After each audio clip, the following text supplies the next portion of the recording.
कमलनाथ और दिग्विजय सिंह एक दूसरे के पैरेलल दिखाई देते हैं, क्योंकि दोनों मुख्यमंत्री रह चुके हैं और दोनों की महत्वाकांक्षाएं हैं, दोनों के अलग गुट हैं। तो इसलिए जीतू पटवारी को एक तो युवा चेहरा है, दूसरा उनका कोई इस तरीके का राजनीति। सिंधिया का कांग्रेस छोड़ने का आधार क्या था? ज्योतिरादित्य सिंधिया का कांग्रेस छोड़ने का आधार यही था कि उन्हें सीएम नहीं बनाया गया, क्योंकि बड़े पावरफुल मंत्रालय उस वक्त उन्हें दिए गए थे जब कमलनाथ मुख्यमंत्री थे और वो उनकी कैबिनेट में मंत्री थे। लेकिन ज्योतिरादित्य सिंधिया ने एक ही शर्त पर मंत्रालय को, वहां पर पार्टी को छोड़ा कि भाई मुझे सीएम कुर्सी चाहिए, उससे कम कुछ मंजूर नहीं है। तो इसको देखते हुए उन्हें भाजपा से उम्मीद नजर आ रही थी कि यदि मैं कुछ विधायकों को अपने साथ ले जाता हूं तो बीजेपी। जितना कम बोला जाएगा उतना ही सुखी रहेंगे आप। ये शब्द हमारे नहीं बल्कि ये शब्द हैं केंद्रीय गृह मंत्री अमित शाह के। आखिरकार इन शब्दों के माध्यम से किसे सीख देने की कोशिश कर रहे हैं या किसे खुली चेतावनी दे रहे हैं, ये एक बड़ा सवाल बन जाता है।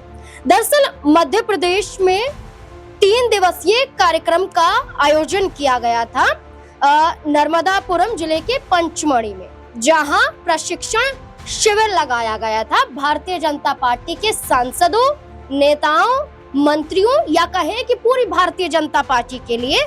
और शुभारंभ यानी कि उद्घाटन के दौरान मौजूद थे केंद्रीय गृह मंत्री अमित शाह। और अमित शाह ने अपने भाषण में पहले ही कह दिया कि जितना कम बोला जाएगा उतना ही सुखी आप रहेंगे।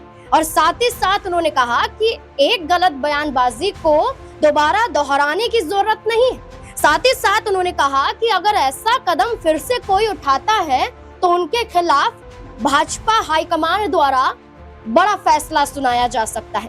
क्या पार्टी से बाहर करने का या पार्टी से जिम्मेदारियों को छीनने का। अब ऐसे में ये बयान किसके लिए है? क्या विजय शाह के लिए है जो कर्नल सोफिया कुरैशी पर बयान देते हुए नजर आए थे? क्या ये बयान जगदीश देवड़ा पर है जो मध्य प्रदेश के उप मुख्यमंत्री हैं, जिन्होंने कहा कि प्रधानमंत्री के पैरों में नतमस्तक रहते हैं सैनिक? क्या ये बयान कैलाश विजयवर्गीय के लिए है जो प्रदेश अध्यक्ष पद के लिए लगातार दबाव बना रहे हैं? या ये बयान शिवराज सिंह चौहान और ज्योतिरादित्य सिंधिया के लिए है? क्योंकि इस कार्यक्रम से, इस प्रशिक्षण शिविर से न सिर्फ ज्योतिरादित्य सिंधिया ने बल्कि शिवराज सिंह चौहान ने भी दूरियां बनाई। साथ ही साथ 15 और विधायक थे जो इस प्रशिक्षण शिविर में शामिल नहीं हुए। और साथ ही साथ अमित शाह ने बड़ी चेतावनी दे डाली।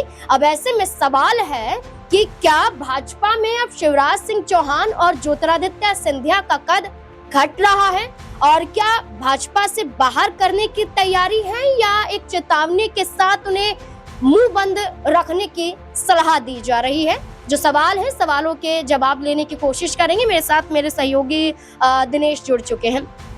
दिनेश, लगातार हम ये देख रहे हैं कि शिवराज सिंह चौहान मुख्यमंत्री नहीं बनाए गए तो वो अपने शायराना अंदाज में भारतीय जनता पार्टी पर तंज कसते हुए नजर आए थे कि गधों के सिर पर ताज सज जाता है, ऐसे कई बयान उन्होंने दिए थे।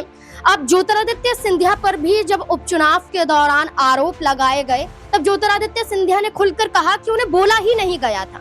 लेकिन ये बातें पुरानी हो जाती हैं। लेकिन प्रशिक्षण शिविर लगाया गया, लेकिन इन चेहरों का शामिल ना होना क्या दर्शाता है? देखिए, ये गुटबाजी जो है नाजमीन, ये लगातार देखने को मिल रही है। चाहे ज्योतिरादित्य सिंधिया हो, चाहे यहाँ पर बात करें कैलाश विजयवर्गीय हो, चाहे यहाँ पर बात करें नरोत्तम मिश्रा हो, चाहे शिवराज सिंह चौहान और मोहन यादव की एक अलग जुगलबंदी नजर आती है। तो ये भारतीय जनता पार्टी में इस तरीके की गुटबाजियां हैं मध्य प्रदेश संगठन में, विशेष तौर पर देखा जाए तो।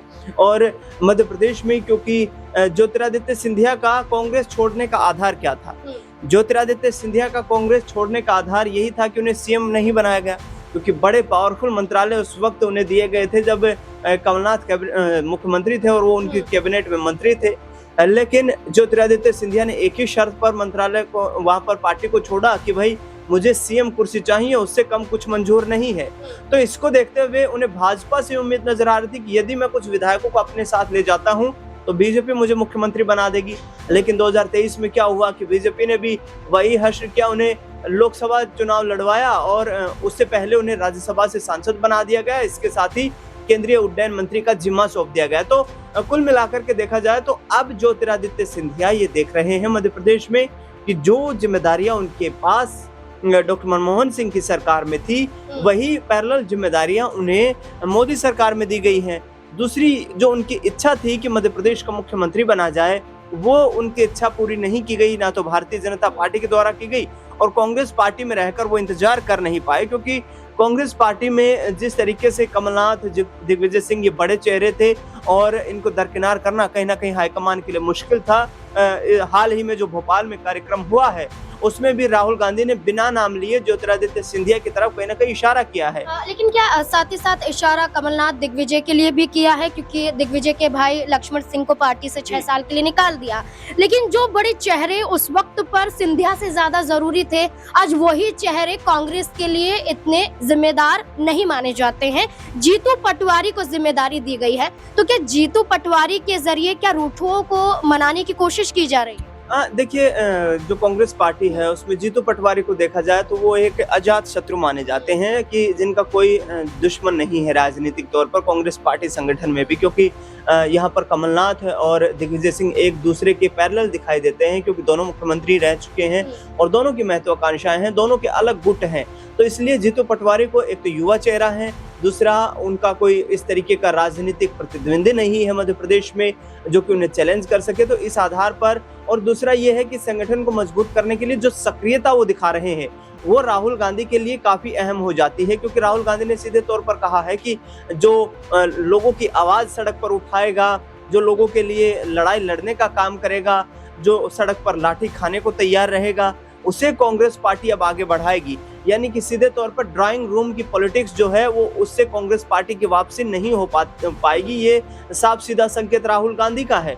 तो ऐसे में आगे आने वाला वक्त जो है ये काफी महत्वपूर्ण होगा, क्योंकि कांग्रेस पार्टी में अक्सर एक जो है देखने को मिलता है कि वो इस तरीके का जोड़ तोड़ नहीं कर पाती है जिस तरीके से भारतीय जनता पार्टी करती है।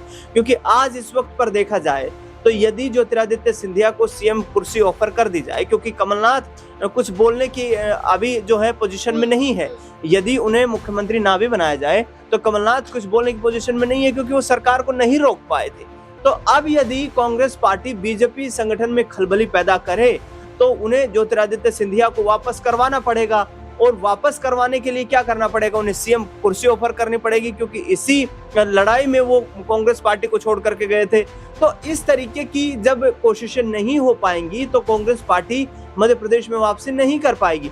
लेकिन आपने जो कहा कि जिस तरीके से अमित शाह ने कहा है कि पहले तोला जाए फिर बोला जाए, क्योंकि उसी आधार पर जो है राजनेताओं को यहाँ पर संकेत निर्देश दिए गए हैं। पिछले कुछ वक्त में भारतीय जनता पार्टी की देश भर में काफी फजीहत भी हुई है, तो ये तमाम जो फैक्टर हैं ये मैटर करते हैं। और मध्य प्रदेश में अभी जो भारतीय जनता पार्टी है वो मजबूत सरकार जरूर चला रही है, लेकिन एक एंटी इनकम्बेंसी तैयार हो रही है और इसका अंदाज जो है वो हाईकमान को हो चुका है।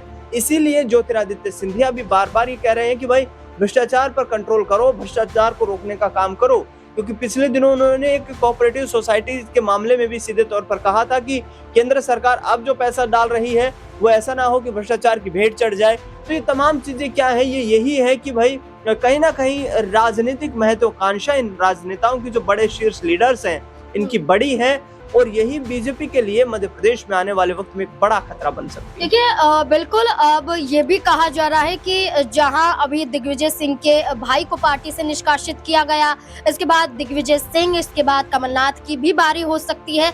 इसके अलावा चर्चा ये हुई कि जो नाराज जो पार्टी को छोड़कर चले गए उनकी वापसी की भी तैयारी इसी के आधार पर की जा रही है, क्योंकि अब युवाओं को मौका देने की बारी है और जो अब थक चुके हैं उन्हें रिटायर करने का समय आ चुका है, ऐसा खुद राहुल गांधी ने कहा है। अब देखना होगा कि आखिरकार इस पूरे मामले पर क्या नया मोड़ आता है। जो भी खबरें यहाँ पर सामने आ रही है, खबरों के माध्यम से हम आपको लगातार जानकारी दे रहे हैं कि आखिरकार क्या बीजेपी में घट रहा है, क्या कांग्रेस में घट रहा है, और क्या वाकई कांग्रेस अब इसी तैयारी में है कि जो भाजपा में चले गए हैं वो वापस आ जाएं। आपको क्या लगता है इस पूरे मुद्दे को लेकर? अपनी राय कमेंट सेक्शन में जरूर दें। देखते रहें SPN9 न्यूज़। धन्यवाद।